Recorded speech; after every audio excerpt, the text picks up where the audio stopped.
trazer uma meditação muito objetiva, que eu creio que vai transformar a tua vida. É um texto bem prático.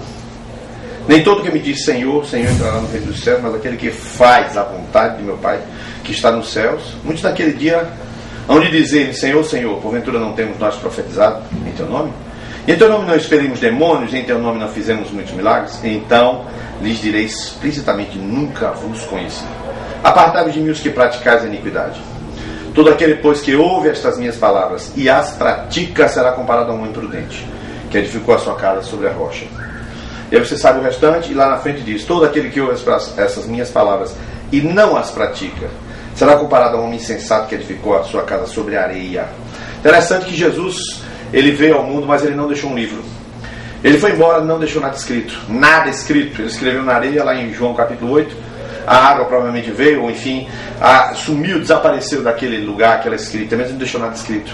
Mas ele disse sim no Sermão do Monte, que ouve as minhas palavras e as pratica. E ainda disse: um dia vocês vão dizer: Senhor, eu não sabia, mas olha, eu não conheço vocês, porque vocês ouvem e não praticam. Interessante como o Evangelho hoje, nos nossos dias, está todo voltado a ouvir, ouvir, ouvir, crer, crer, crer, saber, saber, saber. Seminários e mais seminários teológicos, tanta gente querendo aprender. Livros, então, nem se fala. A livraria hoje é mercado. Você já viu, por exemplo, a feira, a Bienal do Livro, é evangélico, cristão, lá em São Paulo. Meu Deus do céu. Hoje é mercado, Bíblia, quantidade de Bíblia publicada. Então todo mundo estuda, todo mundo tem informação na internet, todo mundo está sabendo, todo mundo está correndo atrás. Só que tem um detalhe: Jesus não vai julgar ninguém pela quantidade de coisas que a pessoa sabe. Ele vai julgar pelas coisas que a pessoa pratica. E eu quero ler um versículo que é fundamental. João 1,14. E o Verbo se fez carne e habitou entre nós, cheio de graça e de verdade. Vimos a sua glória, glória como do unigênito do Pai. Eu diria a você, sem dúvida nenhuma, que a chave de toda a vida cristã está nesse versículo. E a palavra se fez carne e habita entre nós. Deus não mandou folheto, Deus não mandou DVD, Deus não deu grito. Deus já tinha mandado os profetas, eles falaram, mas agora ele mudou. Deus pegou a Bíblia, entre aspas, a palavra, que é ele, Jesus, e botou no corpo humano para viver entre nós. E é isso que Deus está tentando fazer há um tempão. Aí vem igreja católica, vem igreja evangélica, vem reforma, vem contra-reforma, vem missionário, vem indígena, vem tanta coisa acontecendo, mas no fundo, o que Deus está querendo é que a palavra encarne na minha, na sua, na nossa vida. Ou seja, ela participa na minha existência. Eu vivo a palavra, não é eu sei a palavra, eu vivo a palavra.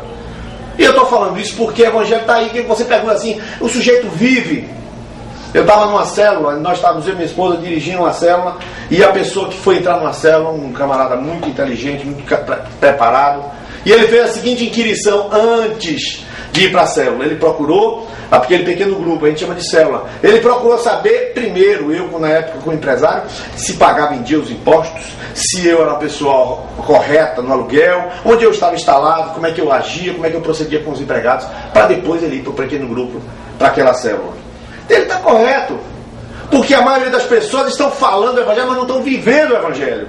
E você está me ouvindo aqui, aí, onde você estiver pegando esse vídeo, quero lhe dizer uma coisa: olhe para a sua vida e faça assim, mais ou menos assim, como eu costumo fazer.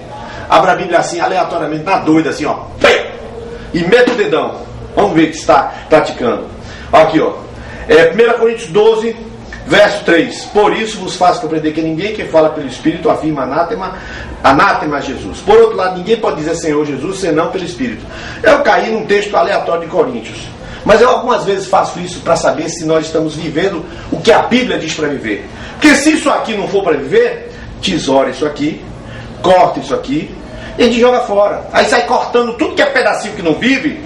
Vós, mulheres, sejam submissas a vossos maridos. Aí não vive, corta. Aí depois, o servo tem que ser, servir ao patrão como ao Senhor. Ah não, o patrão não presta, não vou fazer isso.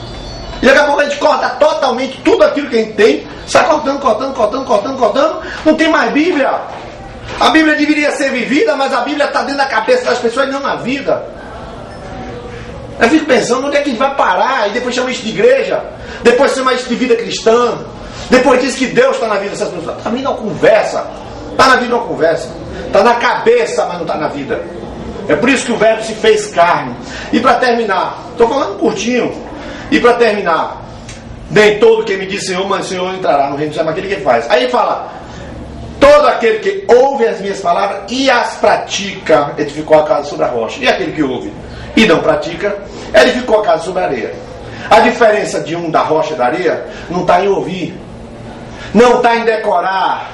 A diferença entre um e outro está em praticar. Não está nem em ter uma Bíblia, não está nem em saber decorar da Bíblia, está em praticar a Bíblia. Eu vou terminar lhe dizendo uma coisa.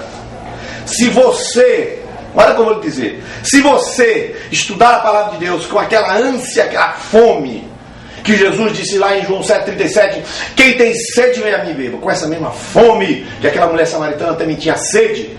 Se você estudar 1, 2, 3 vezes só, fechá-la e dizer, eu vou praticar esse negócio, e você partir para a prática, você estará muito mais na frente daquela turma que vive anos estudando, mas não pratica, não vive.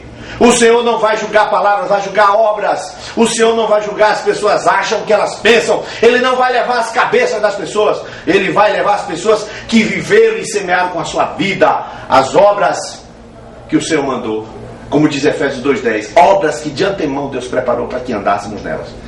Portanto, eu lhe chamo para que, em primeiro lugar, você veja o que está aí no mercado evangélico, no mercado cristão. Gente que pratica ou gente que diz, ou gente que fala. E segundo, você mesmo.